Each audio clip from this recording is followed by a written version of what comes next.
हम जो बातें हम लोगों ने कल शुरू करी थी उन्हीं तमाम बातों को आज हम दोबारा से एक बार फिर से सीखेंगे, साथ मिलकर सीखेंगे।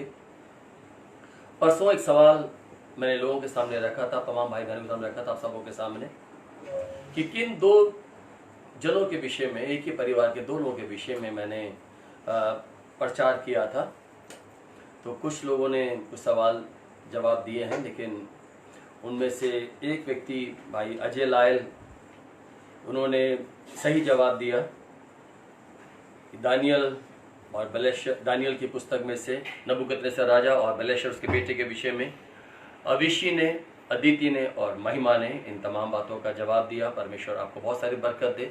आप लोगों ने भी कोशिश की, मैं समझता हूँ कि बहुतों ने रूथ और नोमी लिखा है, और जिनको पता था मैं समझता हूँ कि लिखना चाहिए था हम सबों को, ताकि हमें मालूम चले कि जो आप हमारे साथ संगति करते हैं, जो सीखते हैं, उसमें आप कहाँ तक और आगे बढ़ पा रहे हैं। उन तमाम बातों को आपको सही से लिखेंगे तो हमारे साथ अच्छा रहेगा। हालेलुया। आवाज़ सही आ रही है आपको? आवाज़ प्रॉपर है? वीडियो प्रॉपर है? आवाज़ तो सही है? आवाज़ ओके है? चलिए वचन को मनन करते हैं। तो मैंने बताया था कि मैंने नबूकदनेस्सर राजा को और उसके बेटे बलेशर को मैंने दानियल 4 और 5 से प्रीच किया था, प्रचार किया था। उसी प्रकार से आज हम लोग एक बार फिर से एक और पिता और बेटे के जीवन को देखेंगे। पिता और बेटे के जीवन को, यूं तो आप जब आप इतिहास की पुस्तकों को पढ़ेंगे, राजाओं की पुस्तकों को पढ़ेंगे, तो आपको बहुत कुछ मालूम चलेगा, और मैं विश्वास करता हूं कि सच में आप खोजी बन जाएं। अगर आप राजाओं की पुस्तक को और इतिहास की पुस्तक पढ़ेंगे तो आपको बहुत सारी नई नई बातें सीखने को मिलेंगी, और मैं समझता हूँ शायद वो बातें पता चलेंगी जो आपने कभी शायद सुनी भी नहीं होंगी। प्रभु आपको बहुत कुछ सिखाएगा वचन में, उत्पत्ति से लेकर प्रकाशित तक। जब आप खोजने के लिए बैठेंगे ना कि मुझे कुछ नया खोजना है, डेफिनेट आपको प्राप्त होने पाएगा। Hallelujah, hallelujah, hallelujah. आइए निकालते हैं नीति वचन की पुस्तक, उसका 19वां अध्याय और उसका 23वां पद। रोज 19 वर्स 23, चैप्टर 19 वर्स 23। यहोवा का भय मानने से जीवन बढ़ता है, और उसका भय मानने वालों को मानने वाला ठिकाना पाकर सुखी रहता है, और उस पर विपत्ति नहीं पड़ती। ये वचन है आज का। जिसके जीवन में खुदा का भय है, जिसके जीवन में परमेश्वर का भय है, वो हर विपत्ति से बचता है। अर्थात जिसके जीवन में पवित्र परमेश्वर की आज्ञाएं हैं। भय का मतलब है आज्ञाएं। भय किसके जीवन में होता है? जो परमेश्वर की आज्ञाओं को मानता है, जो पवित्र परमेश्वर की आज्ञा को मानता, डरता है कहीं ऐसा ना आज्ञा मुझसे टूट जाए, बिखर जाए। और जब हम परमेश्वर की आज्ञा को तोड़ते हैं तो एक विपत्ति, एक मुसीबत पहाड़ के तरीके से हमारे जीवन पर आकर हमको घेर लेता है। 100 भेड़ों की कहानी ऐसे ही है। एक भेड़ ने जो चंचल थी, जिसने अपने चरवाहे की आवाज को नहीं सुना, और जिसके जीवन में कहीं ना कहीं चरवाहे का भय भी खत्म हो गया, जिसके जीवन में चरवाहे का डर भी खत्म हो गया, और उसने सोचा मैं अपने तरीके से जी लूंगी, अपने तरीके से खा पी कर आऊंगी, चरवाहे को कौन सा मालूम चल रहा है, चरवाहे मेरा करेगा भी क्या। ध्यान से समझें, बाइबल भरी पड़ी है, खोजने वाला चाहिए, ढूंढने वाला चाहिए। आपको बहुत कुछ इसी में, बाइबल में ही सब कुछ मिलने पाएगा। उस भेड़ का अपना निर्णय था, अपना निर्णय, कोई उसको बहका कर लेके नहीं गया। उसके खुद के कदम थे, उसकी खुद की इच्छा थी, खुद के विचार थे। उसने खुद हरियाली को देखा, उसने खुद मन में ठाना, अपने विचारों को मजबूत किया, और अपने कदमों को खुद ब खुद चलाया, खुद ब खुद चलाया, और खुद ही झाड़ियों के पास पहुंची। बस झाड़ियों में और घास में फर्क महसूस नहीं कर पाई। इसके कारणवश जो उसको लग रहा था कि हरियाली है, जिसको लग रहा था कि खुशहाली है, जिसको लग रहा था कि ये नम्र मुलायम घास है, उसमें अंत में साथ में कांटे भी थे, और वो उसमें फंस गए, क्योंकि उसके जीवन में अपने चरवाहे का भय नहीं, और उसके जीवन में अपने चरवाहे के प्रति विश्वास योग्यता भी नहीं। तो यहां पर वचन सिखाता है यहोवा का भय मानने से जीवन प्राप्त होता है और उसका भय मानने वाला ठिकाना पाकर सुखी रहता है और उस पर कोई भी विपत्ति नहीं पड़ती, कोई भी विपत्ति नहीं पड़ती। भजन नीति वचन 14:27, Proverbs 14:27, यहोवा का भय मानना जीवन का सोता है। जो यहोवा का भय मानता है जीवन का सोता, अर्थात जीवन उसमें से बह रहा है, आज्ञाओं में जीवन बह रहा है, आज्ञाओं में, पवित्र परमेश्वर की आज्ञाओं में जीवन बहता है। अगर आप खुदावंत की भय में चल रहे हैं, उसकी आज्ञाओं में चल रहे हैं, तो आपको जीवन पक्का, डेफिनेट अनंत का जीवन पक्का मिलने पाएगा। यहां पे लिखा है यहोवा का भय मानना जीवन का सोता है और उसके द्वारा लोग मृत्यु के फंदों से बच जाते हैं। उसके द्वारा अर्थात परमेश्वर के वचन को पढ़ने के द्वारा, उसके भय मानने के द्वारा, उसकी आज्ञाओं को मानने के द्वारा, उसके साथ विश्वास योग्यता का जीवन बिताते हुए वो लोग मृत्यु के फंदों से बच जाते हैं, अर्थात नरक की आग से बच जाते हैं। सुलेमान के द्वारा लिखे गए इन तमाम पदों को मैं और आप हृदय में पटिया बनाकर लिख लें और इसको नष्ट कर लें। प्रभु के लोगों, बेटे और बेटियों, वचन को एक एक बात को हमें जीवन में अंधकार से बचाने के सामर्थ्य रखता है ये वचन। लेकिन जो वचन को तुच्छ जानता है, जो वचन को तुच्छ जानता है, ये जो बॉदर नहीं करता, छोड़ना क्या हो रहा है, ठीक है। कई बार शायद ऐसा होता होगा कि आप प्रार्थना कर रहे होते होंगे और आपके शायद हो सकता है कोई जन आपके संग प्रार्थना करने के लिए ना बैठा हो, बोलता हो एक काम करो तुम ही प्रार्थना कर लो, मेरे पास टाइम नहीं है, मैं थका हुआ हूं, मेरा मन नहीं है आज, मेरा ऐसा वैसा है।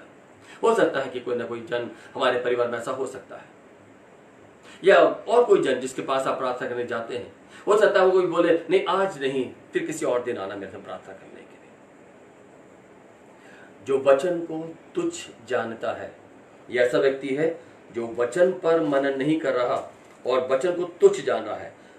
13 नीति वचन 13 जो वचन को तुच्छ जानता है वह नष्ट हो जाता है। जो वचन को तुच्छ जानता है वह नष्ट हो जाता है, परंतु आज्ञा के डरवैयों को, फिर वही बात रिपीट होती है, जो खुदावन की आज्ञा को, भय को, जीवन को, वचन को मानता है, अपने जीवन भर मानता है, जो खुदावन के वचनों को, उसके भय को, उसकी मोहब्बत को जीवन भर मानता है, जीवन भर लिखा है जीवन भर मानता है, परंतु आज्ञा के डरवैयों को अच्छा फल मिलता है।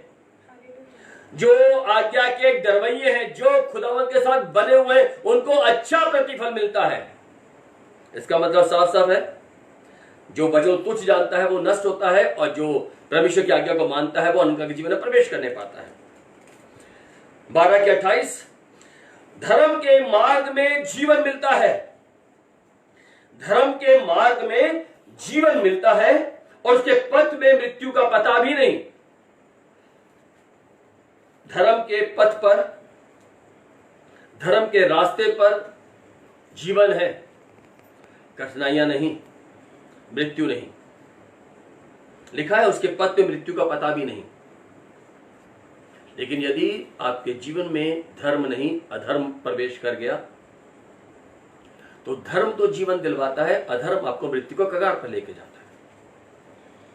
और हमें सीखना है वचन में कि मैं और आप खुदावन की संगति में चल सके, उसके साथ साथ संगति करें, रिफाकत करें, ताकि मैं और आप मृत्यु के बंधों से बचकर, ताकि मैं और आप मृत्यु के फंदों से बचकर अनंत के जीवन में प्रवेश करने पाए। हालेलुया। आइए निकालते हैं इतिहास की पुस्तक, दूसरा इतिहास 33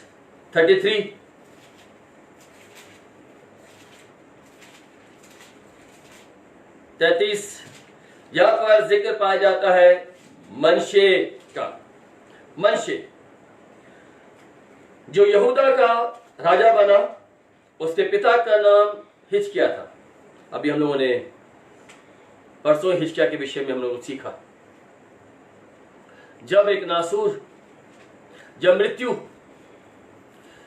हिजकिय्याह के जीवन में आई और जब उसने रो रो के खुदावंत से प्रार्थना की, खुदावंत ने हिजकिय्याह की प्रार्थना को सुना और उसके जीवन में 15 साल और जोड़ दिए। हालेलुया। उसके जीवन में 15 साल और जोड़ दिए और खुदावंत का भय मानते हुए अपने जीवन का वो निर्वाह करता रहा। मनशे इन तमाम बातों को जानता था। बुरा लगता है, अजीब लगता है, हमारे घरों में अक्सर, आपके जीवन में भी, आपके परिवार में भी बहुत बड़ी गवाहियां हुई होंगी और अगर आपके जीवन में आपने खुद भी उन गवाहियों के बारे में सुना है और अपनी आंखों से आपने देखा भी है, उसके बाद भी बहुत से लोग क्या करते हैं, गवाहियों को देखकर भी, गवाहियों को देखकर भी, साक्षात देखकर भी कुछ समय प्रभु के भय में रहते, उसके बाद में फिर जीवन में दुनियावी बातों में रम जाते हैं, प्रभु को साइड में रख देते हैं। मनशे भी कुछ इसी प्रकार का बेटा रहा, एक ऐसा बेटा जिसका पिता की जड़ें खुदावंत में मजबूत थी, जिसने उन हर एक उन चीजों को जो यहूदा में बुराइयां थी, जो तरह तरह की बुराइयां लगी हुई थी, उन तमाम चीजों को हिजकिय्याह ने हटवाया। वो सर्प जो मूसा ने टांगा था, जिसका नाम नहुशतान रखा गया, उसको भी हिजकिय्याह राजा ने हटवाया। यहां पर हम सीखते हैं, इतनी सारी बातों की चर्चा मनशे ने देखी भी और सुनी भी। उसके बाद मनशे ने सब देखा, सब जाना और सुना भी होगा। उसने जाना होगा किस किस प्रकार से मेरा पिता प्रभु के साथ भय में जीवन व्यतीत करता रहा, कैसा दंड मिला, कैसी आशीष मिली, कैसे कैसे हुआ, सब मनशे को बताया गया होगा। उसके तमाम राजमंत्रियों ने भी और उसके तमाम परिवार वालों ने भी, उसने खुद भी बहुत सारी बातों को खुद भी साक्षात देखा भी होगा। लेकिन अभी क्या हुआ, जो ही वो राजा बनता है, सेम थिंग नबूकदनेस्सर राजा और बेलशस्सर, अर्थात नबूकदनेस्सर राजा और उसके बेटे बेलशस्सर के बारे में अभी यहां पर भी है। हिजकिय्याह राजा था, धर्मी राजा था, लेकिन जो ही उसका बेटा बना, बेटा राजा बनते ही, प्रधान बनते ही, जिसके हाथ में सत्ता आते ही उसका दिमाग खराब हो गया। जिस प्रकार से बेलशस्सर का दिमाग खराब हुआ, वो घमंड में आ गया। नबूकदनेस्सर राजा के बेटे ने भी क्या करा, पवित्र परमेश्वर के पात्रों को, जो खुदावंत के पात्र थे, पवित्र, अति पवित्र पात्र थे, जिससे पवित्र परमेश्वर की सेवा हुआ करती थी, उनको अपने महल में बुलाया, निकाला उनको, और उसमें गलत तरीके से शराब परोसी गई और उसको अपवित्र किया, और तब खुदावंत ने उसको दंड दिया। अब यहां पर मनशे भी यही कुछ कर रहा है। मनशे तो और भी बड़ा काम कर रहा है। मनशे क्या कर रहा है, खुदावंत के पवित्र मंदिर को ही भ्रष्ट करने लग गया। मनशे क्या कर रहा है, पवित्र पवित्र परमेश्वर के, जो अति पवित्र सेनाओं के यहोवा का पवित्र मंदिर बना है, उसको ही उसने अपवित्र करने की ठान ली और उसने काम करने भी शुरू कर दिए। दूसरे पद में लिखा है, उसने वो किया जो यहोवा की दृष्टि में बुरा था, अर्थात उन तमाम जातियों के घिनौने कामों के अनुसार जिनको यहोवा ने इस्राएल के सामने देश में से निकाल दिया था, उन तमाम घिनौने कामों को मनशे ने करने की ठान ली और करना शुरू भी कर दिया। प्रभु के लोगों, बेटे और बेटियों, इस बात को आप लोग समझे अच्छे से। खुदा उनका कलाम सिखाता और बताता है। प्रभु ने कहा, ये मंदिर वास्तव में मेरा मंदिर है और इस पर मेरी निगाहें लगी हैं। जो प्रार्थनाएं इस भवन में, इस मंदिर में की जाएंगी, मेरे कान, मेरे आंखें लगी रहेंगी। जो प्रार्थना यहां पर करेंगे, मैं तमाम प्रार्थना को सुनूंगा, का जवाब हाँ और आमीन में दूंगा। ये भवन वास्तव में मेरा भवन कहलाएगा। खुदावंत ने इसको अपनाया और यह मनशे ने पवित्र पवित्र परमेश्वर की पवित्र वेदी के साथ में छेड़छाड़ की और तमाम घिनौने चीजों को पवित्र वेदी के साथ में लाकर सजा दिया। एक घमंड, आज्ञाकारिता छोड़ दी, प्रभु की बातों को साइड में रख दिया। मुझे क्या मतलब है, अब तो मैं राजा हूं, मैं कुछ भी कर सकता हूं, मैं तो प्रधान हूं यहाँ का, मैं जो चाहूं वो करूंगा। और उसने तमाम बुरे बुरे काम, तमाम घिनौने कामों को यहूदा में करना शुरू कर दिया। चौथे पद में लिखा है, उसने यहोवा के उस भवन में वेदियां बनवाई जिसके विषय में यहोवा ने कहा था, यरूशलेम में मेरा नाम सदा बना रहेगा। उसने उस वेदी को अपवित्र किया। यहोवा के दोनों आंगनों में भी आकाश के तारागणों के लिए वेदियां बना दी। और तो और उसने अपने बेटे को भी होम कर दिया, आग में जला दिया। अपने बेटे को भी उसने होम कर दिया। होम मतलब जला दिया, भस्म कर दिया, तमाम बुरी चीजों में लग गया, भूत सिद्धि में, तंत्र मंत्र जंत्र में लग गया। जीवित पवित्र परमेश्वर को उसने त्याग दिया, घिनौने कामों में लिप्त हो गया। ये कौन कर रहा है? एक ऐसे जन का बेटा जिसकी जड़ें खुदावंत में मजबूत थी। प्रभु के बेटे और बेटियों, मैं आपको उत्साहित करना चाहता हूं, हर एक उस जन के लिए जो उसके घरों में प्रार्थनाएं होती हैं, हर एक बच्चों से मैं बोलना चाहता हूं, आप एक घरों में खुदावंत ने बड़ी सारी बरकतें दी हैं, बड़ी सारी आशीषें दी हैं। आपने खुदावंत के कलाम को जाना है, आपने करीब से देखा है, गवाही को करीब से देखा है। मनुष्य ना बने, अर्थात जीवित पवित्र परमेश्वर का देह आपका मंदिर, आप है स्वयं, आप खुदावंत का मंदिर है। इस देह को अपवित्रता में ना करें, घिनौनी वस्तुएं ना बसा लें अपने जहन में, अपने हृदय में। खुदावंत का कलाम कहता है नए नियम में, पहला कुरिन्थियों 3:16 में, कि जो इस मंदिर को नाश करेगा, प्रभु कहता मैं उसको नाश करूंगा। मनुष्य ने वो मंदिर जिसको बनाने में 7 साल लगे, जिसकी भव्यता इतनी थी कि शिवा की रानी इसको देखने के लिए आती है। यह मंदिर इतना विशाल, जग प्रसिद्ध, जो प्रार्थना इस जगह में की जाती और पवित्र परमेश्वर को सुनता, लेकिन मनुष्य ने क्या किया? इस पवित्र मंदिर को ही उसने दूषित करना शुरू कर दिया। खुद तो कर ही रहा है, साथ ही साथ यहूदा के नगरवासियों को भी और लोगों को भी अपने साथ में उलझा दिया। इस प्रकार आप कई बार देखते होंगे, कलीसियाओं में देखते होंगे, चर्च में आप देखते होंगे, घरों में आप देखते होंगे कि कोई जन खुद तो बैठता नहीं है ध्यान से, लेकिन वो क्या करता है, 2-4 और प्रसंग में उलझा के बैठा लेता है।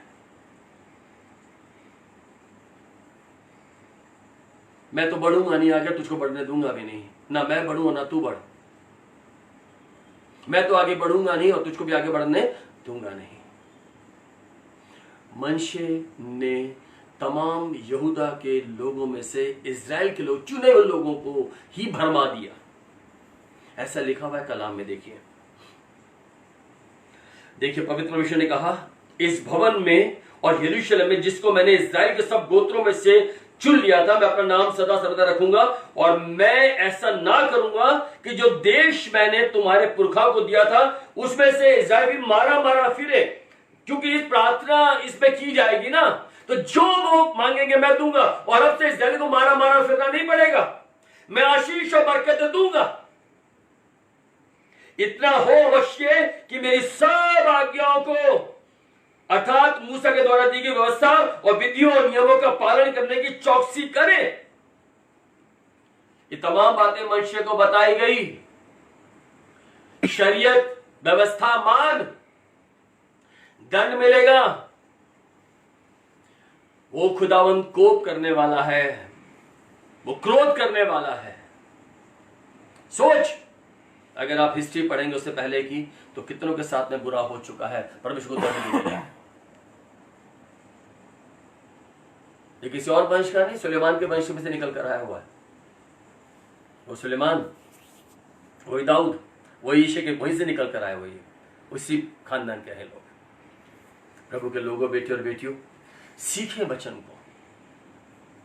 मैं और आप अलग किए हुए लोग हैं, अलग किए हुए लोग। मेरी आत्मिकता में मैं कितना बढ़ पा रहा हूं, मैं कितना बढ़ चला, खुदावन कहता है बस तू एक काम करना, मेरी विधि विधानों को सच्चाई के साथ पालन करना। अगर तू उसको भय के साथ मानेगा तो तू पक्का जीवन में प्रवेश करने पाएगा, और धर्म के पथ पे चलना तो मृत्यु को पता नहीं चलेगा। जिस काम में तू हाथ लगाएगा वो काम कामयाब होता चला जाएगा। जिस काम को तू सोचेगा वो काम तेरा बन जाएगा।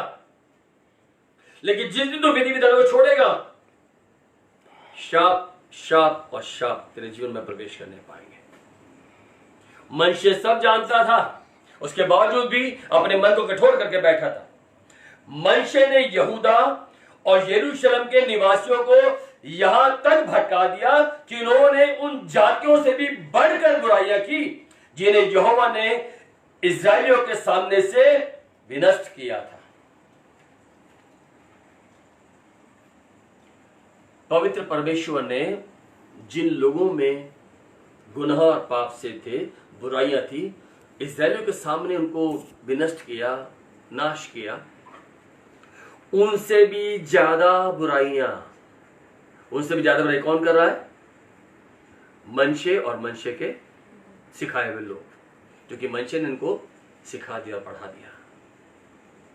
प्रभु के लोगों, राजाओं की पुस्तक में ऐसा लिखा हुआ है, मनुष्य के राज्य में, मनुष्य इसी के साथ कनेक्ट है, वो बातों को निकालते हैं, हम उसको ही पढ़ लेते हैं जल्दी से। दूसरा राजा 21वां अध्याय उसका 16वां पद।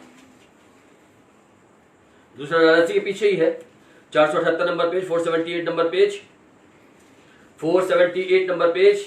दूसरा राजा, सेकंड किंग चैप्टर 21 वर्स 16।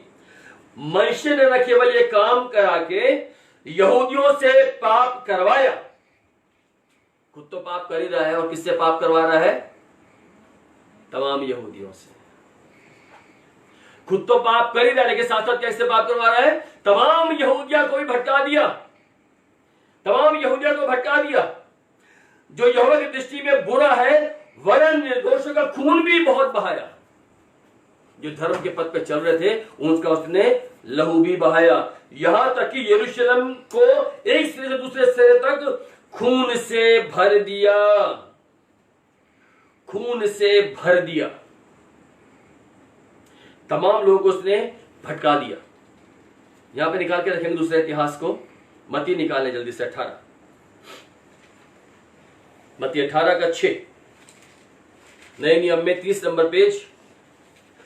पर जो कोई इन छोटों में से जो विश्वास करते हैं एक को ठोकर खिलाए, उसके लिए भला होता कि बड़ी चक्की का पाट जगह में लटकाया जाता, कि गहरे समुद्र में डुबोया जाता।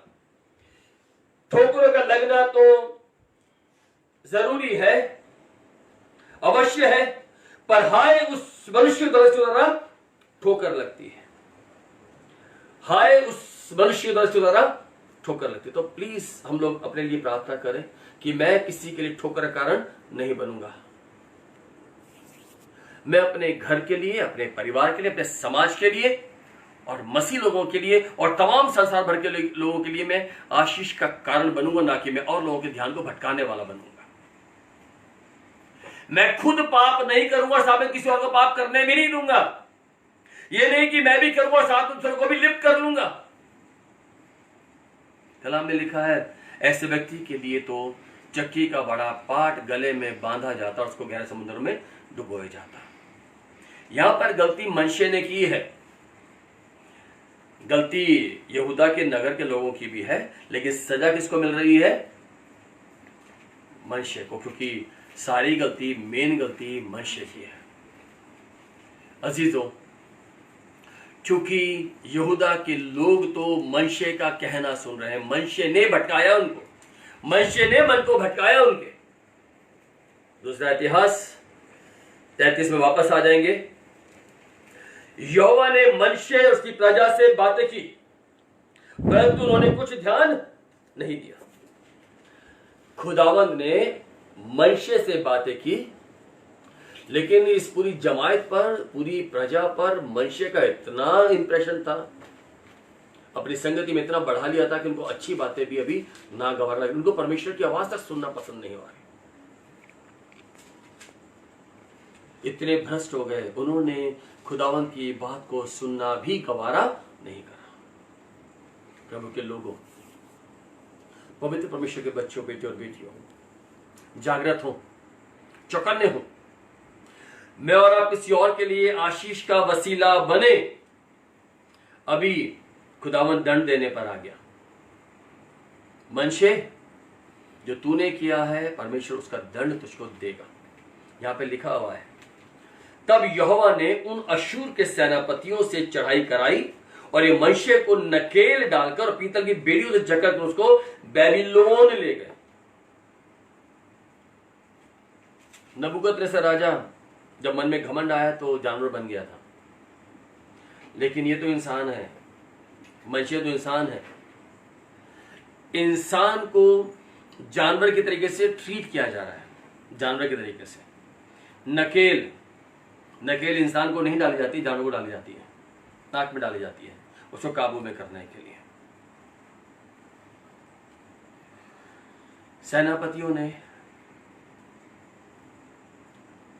मनुष्य को नकेल डाल दी, पीतल की मोटी मोटी बेड़ियां पहना दी, निवस्त्र घुमाया जा रहा है, फटे हाल में है, जानवर सा बना चल रहा है, उपहास बना हुआ है, हंसी बना रहे लोग, हंस रहे लोग उसके ऊपर में। और सब लोग कह रहे हैं, ओ क्या ये हिजकिय्याह का बेटा ही नहीं? ओ क्या ये यहूदा गोत्र में से निकला हुआ यहूदा का राजा नहीं? ओ क्या ये वही नहीं लेकिन में खुदावंद रहता था, हमने सुना था, लेकिन सेनाओं का यहोवा रहता है? क्या ये उसी कौम का राजा नहीं? मनुष्य क्या कर रहा है? अपनी गलतियों के साथ साथ पवित्र परमेश्वर पे भी तोहमत लगवा रहा है। प्रभु के लोगों, प्रभु के नाम को गंदा होने से बचाने के लिए हम और आप जतन और प्रयत्न करें। खुदावंद किसी गुनहगार की मौत से खुश नहीं है, लेकिन खुदावंद ये भी चाहता है कि मैं और आप अपने जीवन को चेत करें, चौकन्ने हों और अपने जीवन से अपने तमाम गुनाहों को छोड़कर खुदावंद के पथ पर चलने वाले बन सकें। यहां पे लिखा है, तब यहोवा के अशूर के सेनापतियों ने इससे चढ़ाई करा की और मनुष्य को नकेल डालकर और पीतल की बेड़ियों जकड़ कर उसको बेबीलोन ले गए। तब जब भारी विपत्ति, जब मृत्यु, जब संकट, जब कलेश, जब मुसीबतें मनुष्य के जीवन में आई, तब वो दुआ करने लगा। ऐसे बहुत से लोग हमसे मुलाकात करते हैं, बहुत से लोगों से हम मिलते हैं कई बार, और हम देखते हैं कि कई लोग ऐसे हैं जो जब परेशान होते तब आते हैं प्रार्थना करवाने के लिए, जब बहुत परेशान हो जाते हैं। लेकिन जब उनके पास सब कुछ ठीक ठाक होता है तब वो कभी भी मीटिंग भी नहीं करवाते, कई मीटिंग में जाना पसंद नहीं करते, कभी टाइम ही नहीं होता उन लोगों के पास। लेकिन विपत्ति आती है तो 10 बार दुआ के लिए बुलाते हैं, 10 बार प्रभु के पास पहुंच जाते हैं, 10 बार। विपत्ति है ना क्योंकि, मुसीबत है ना क्योंकि, कलेश है ना क्योंकि, मृत्यु ने घेरा कर लिया तो फिर कोई और सहारा नहीं दिखता, फिर खुदा दिखता है। जब मनुष्य को लगा मेरी प्रजा मेरे साथ में नहीं, मेरा बल मेरी ताकत मेरे साथ में नहीं, जिनको मैंने अपने खुदावंत के मंदिर में सजाया आज वो मेरे साथ में नहीं, और तब उसको जीवित पवित्र परमेश्वर याद आ गया। उसको याद आया मेरे खुदावंत ने, अभी याद आ रहा उसको, मेरे पिता का खुदावंत, वो दाऊद का पवित्र परमेश्वर, सुलेमान का पवित्र परमेश्वर, वो अब्राहम, वो इसाक का खुदावंत, वो सेनाओं का यहोवा अद्भुत काम करने वाला है, सर्व सामर्थी है। उसने मेरे पिता को 15 साल दिए, मेरी दुआई को भी सुनेगा, मेरी प्रार्थना को सुनेगा, और उसने घुटने टिका दिए। और तब जब संकट पड़ा, जब मुसीबत पड़ी, तब उसने खुदावंत की दुहाई देना शुरू कर दिया। देखिए लिखा है, तब संकट में पड़कर तब वह अपने परमेश्वर यहोवा को पुकारने लगा, मनाने लगा, और अपने पूर्वजों के पुरुषों सामने बहुत दीन हुआ और उससे प्रार्थना की, दीन होकर खुदावंत को मनाने लगा। खुदावंत को मना रहा है। जल्दी से निकालेंगे आमोस की पुस्तक 5वां अध्याय 1006 line number page. 1069 number page, 1069 number page, 1069 number page, Amos 5 चौथा पद। इस्राएल के घराने से पवित्र परमेश्वर यूं कहता है, मेरी खोज में लगो तब जीवित रहोगे।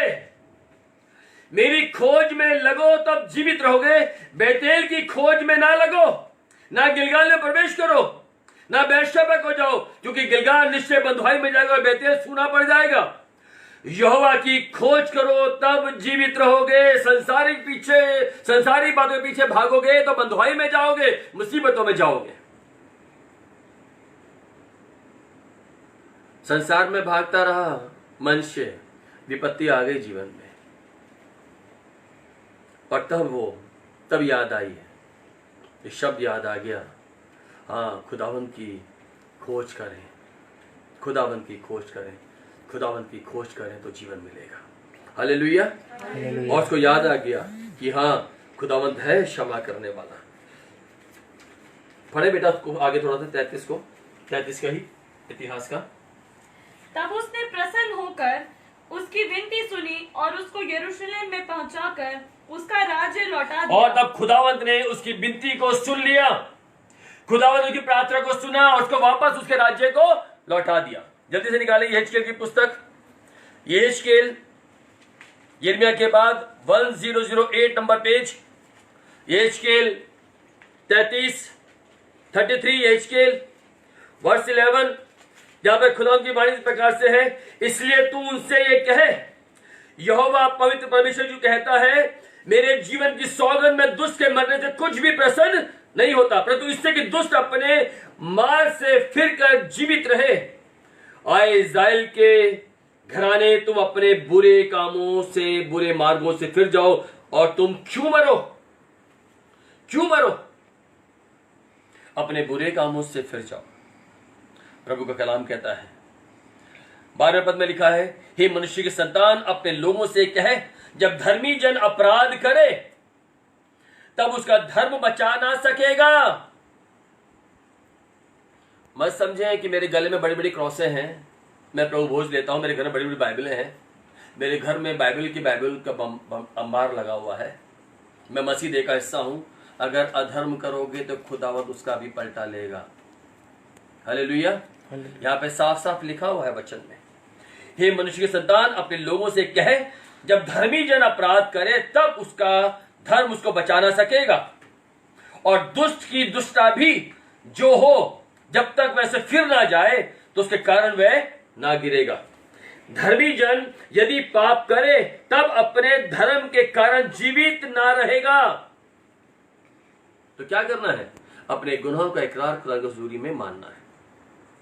मनुष्य ने अपने गुनाह को माना, खुदा उनके सामने अपने गुनाहों का इकरार किया, लेकिन जब मैं गुनाह का इकरार कर लेता हूं तब खुदा मेरे गुनाहों को क्षमा करता और मुझको नया जीवन प्रदान कर देता है। हालेलुया। वापस आ जाएं दूसरे इतिहास में, और यहाँ पर लिखा, तब उसने प्रसन्न होकर, तब पवित्र परमेश्वर ने उसकी विनती को सुना, मनुष्य की प्रार्थना को सुना और उसको उसका राज्य लौटा दिया और यरूशलेम में वापस पहुंचा दिया। और तब मनुष्य ने निश्चय हो गया कि यहोवा ही, तब हुआ मनुष्य को निश्चय, तब मनुष्य ने निर्णय ले लिया कि हाँ यहोवा ही पवित्र परमेश्वर है। और फिर उसने क्या किया? जो अशुद्ध करी थी ना वेदियां, जो मंदिर की वेदी को तोड़ा फोड़ा था, उन तमाम चीजों की जाके उसने मरम्मत कराई। हालेलुया। तो मैं आपको एक ही बात बोलना चाहता हूं, क्यों मुसीबत पड़ने के लिए प्रार्थना करनी? प्रभु मैं मुसीबत में पढ़ूं तभी मैं सुधरूंगा। क्यों बोले खुदावंत के, हाँ मैं पहले अंधा हो जाऊं, पहले मृत्यु के कगार पे पहुंच जाऊं, भारी विपत्ति भारी मुसीबत आए तब मैं सुधरूंगा। प्रभु के लोगों, बेटे और बेटियों, अभी समय है। इस समय में, इस लॉकडाउन के अंदर में घुटनों का जीवन लेकर आए, पवित्र परमेश्वर की हुजूरी में आगे बढ़े और खुदा उनको महिमा देने वाले बन सके। फिर उसने पवित्र परमेश्वर की वेदी के पास से हर एक चीजें हटा दी, घिनौनी चीजें थी, तमाम चीजों को हटा दिया। तब उसने यहोवा की वेदी की मरम्मत की और उस पर मेल बलि, धन्यवाद बलि चढ़ाने लगा, मेल बलि, धन्यवाद बलि चढ़ाने लगा, और उसने तमाम यहूदा के में ढिंढोरा पिटवा दिया। एक ही पवित्र परमेश्वर है, हालेलुया। एक ही परमेश्वर है। उसकी हुजूरी में आओ, उसकी हुजूरी में आओ, उसकी हुजूरी में आओ, उसकी हुजूरी में चलो, उसके साथ साथ चलो तो जीवन मिलेगा, आपको आशीषें मिलेंगी। और इस्राएली लोग यहोवा की उपासना करने लगे। तब हर एक जन, इस्राएली लोग खुदावंद की आज्ञा मानकर उसकी उपासना करने लगा और उसके लिए बलियां चढ़ा लगे, खुदावंद की उपस्थिति में चलने लगे। आखिर में एक बात बोल के मैं समाप्त करूंगा। आमोस की पुस्तक 5वां अध्याय, आमोस 1069 नंबर पेज, 5वां अध्याय, जहां पे लिखा हुआ है, हे लोगो, आमोस 5:14, हे लोगो, बुराई को नहीं भलाई को ढूंढो ताकि तुम जीवित रहो, और तुम्हारा यह कहना सच ठहरे कि सेनाओं का परमेश्वर यहोवा तुम्हारे संग है।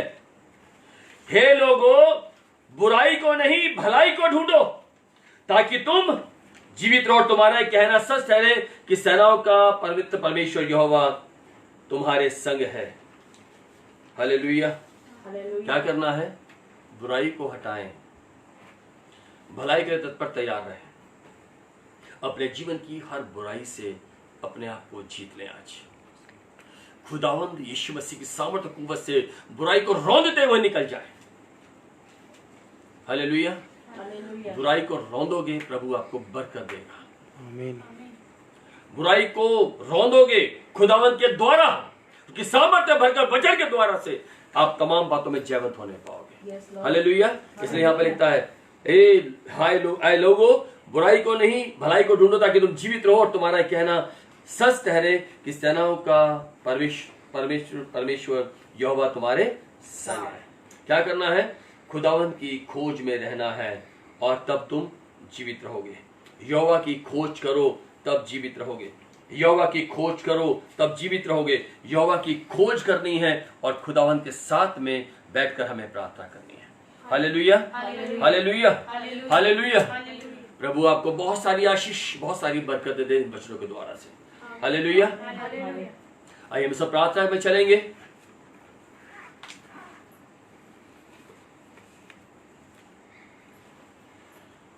सृष्टि के कर्ता, ब्रह्मांड के रचयिता, हमसे प्यार करने वाले खुदावंद बड़े दीनता के साथ नजदीकी में आते हैं। विश्वास करते प्रभु तू यहोवा राफा, चंगा करने वाला खुदावंद है। तो चिन्ह और चमत्कार करता उसे मुलाकात करता है। मैं प्रार्थना करता हूं सिस्टर रहीमा के पापा के लिए परमेश्वर पिता, जो कल रात को हॉस्पिटल में एडमिट हुए। परमेश्वर पिता, जब उन्होंने ये ख्वाहिश को रखा उनके लिए प्रार्थना की जाए, तो प्रभु हम एक मन एक चित्त होकर उनके लिए प्रार्थना करते। खुदावंद उनके जीवन में चंगाई को भेज, आराम और सुकून और तसल्ली दे, और प्रभु जो उनके लिए बेहतर है यीशु के नाम में सिस्टर रहीमा के पिता को प्राप्त होने पाए। प्रभु साथ साथ प्रार्थना करते हैं अभिषेक की मौसी के लिए, प्रभु जिन्हें ब्लड में इंफेक्शन आया है, जो हॉस्पिटल में एडमिट है।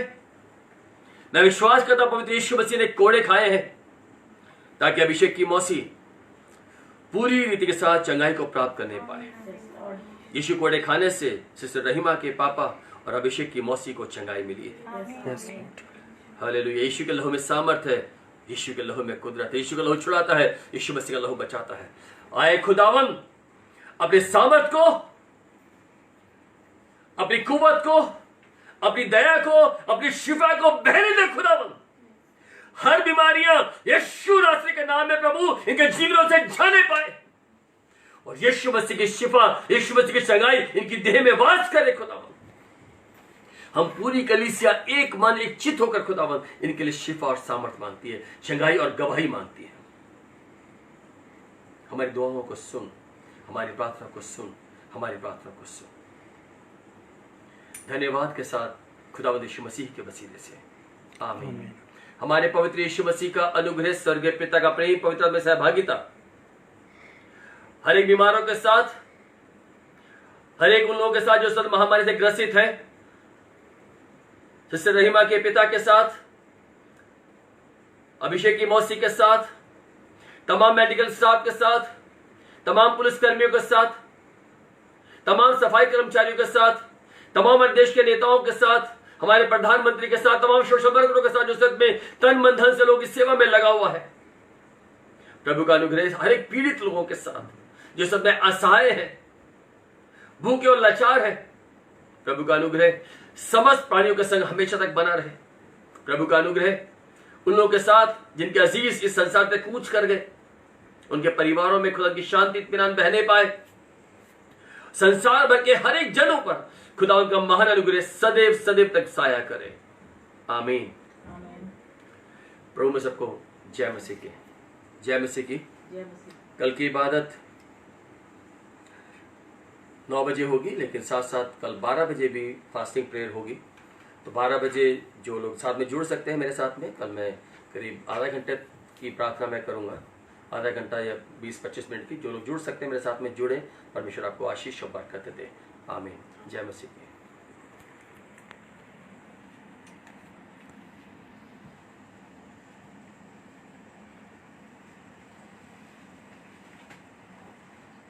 Yeah.